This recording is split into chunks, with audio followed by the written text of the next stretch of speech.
का जो 33 रिजर्वेशन है उसको नोटिस दिया क्या बोलना चाहिए? देखिए, भारतीय जनता पार्टी को समझना मुश्किल है। अरे डीडी लगा हुआ है। भारतीय जनता पार्टी के फैसलों को समझना बहुत मुश्किल है। जब लोगों से ये कहा कि उनके एसआईआर होगी, वोट काटने का रोका जाएगा, तो वो एसआईआर के बहाने एनआरसी कर रहे थे। अगर मान लीजिए भविष्य में एनआरसी होती तो कौन से नए कागज मांगेंगे, कौन सी नई चीज़ आप मांगेंगे? तो यूपी में हम लोगों ने देखा एसआईआर के बहाने एनआरसी कर रहे थे। अब महिला आरक्षण के बहाने ये अपने मन मर्जी डिलिमिटेशन कर करके लोकसभाएं बनाना चाहते हैं, जिससे कभी हारे नहीं। ये जनता देख रही है। जब कभी भी ये मतदान के लिए भारतीय जनता पार्टी जाएगी, बुरी तरह भारतीय जनता पार्टी हारेगी। लेकिन प्रधानमंत्री जी और जितने भी बीजेपी के लोग हैं वो ये कह रहे हैं कि अगर ऑपोजिशन ये बिल पास नहीं होने देती है तो वो साफ साफ महिलाओं के अगेंस्ट खड़ी है। हम लोग महिलाओं के खिलाफ नहीं हैं, महिला आरक्षण के पक्ष में हैं, लेकिन उनके सहारे ये लोकतंत्र को और हमारे संविधान की जो धज्जियां उड़ा रहे हैं, ये डिलिमिटेशन क्या करना चाहते हैं? अपनी मनमर्जी कॉन्स्टिट्यूंसी क्यों बनाना चाहते हैं आप?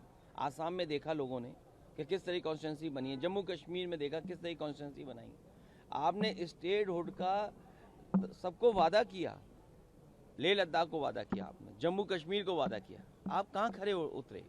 तो भारतीय जनता पार्टी जानती है और किस तरीके से जनता को गुमराह करना। ये महिला आरक्षण के बहाने डिलिमिटेशन लाना चाहते थे। अब सरकार कह रही घर गिन रहे हैं, हमें क्यों नहीं गिन रहे? जानवरों को गिना जा रहा है, लेकिन लोगों को नहीं गिना जा रहा है। तो जनगणना जब होगी तो जाति जनगणना भी मांगेंगे, जाति जनगणना बात होगी तो आरक्षण की भी बात होगी। बहुत सारी जातियां हैं जिनकी गिनती ही नहीं है, तो कम से कम उनको गिना तो जाए। सर, नोएडा जाने से आज माता प्रसाद पांडे जी को रोका जा रहा है। पूरे नोएडा में कुछ 44 लागू करके बैरिकेड किया गया है। ये इसलिए छिपा रहे हैं क्योंकि कुछ सरकार ऐसी बात छिपाना चाहती जो कोई न जाने। आप बताइए, यूपी को कह रहे हैं $1 ट्रिलियन इकोनॉमी बनाएंगे, डबल इंजन की सरकार है, लेकिन जो मिनिमम वेजेस हैं पूरे देश में सबसे कम नोएडा में है। आप उसके लिए क्या कर रहे हैं? हर 5 साल में आपको विचार करना चाहिए, या कुछ वर्षों बाद विचार करना चाहिए, महंगाई के अनुपात में देखते रहना चाहिए आपको। आप क्यों नहीं मजदूरों की बढ़ा रहे? कौन रोक रहा है आपको? इसका मतलब आप कुछ लोगों से मिले हुए हैं, उन्हीं के स्वार्थ में उन्हें ज़्यादा मुनाफा कमाने देना चाहते हैं।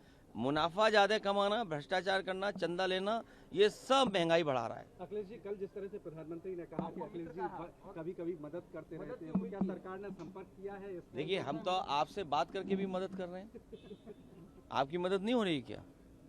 तो ये तो उन्हीं से पूछिए ना, हमने कौन सी मदद कर दी? हम, मैंने हाथ जोड़ लिया उसके लिए तो। संपर्क किया?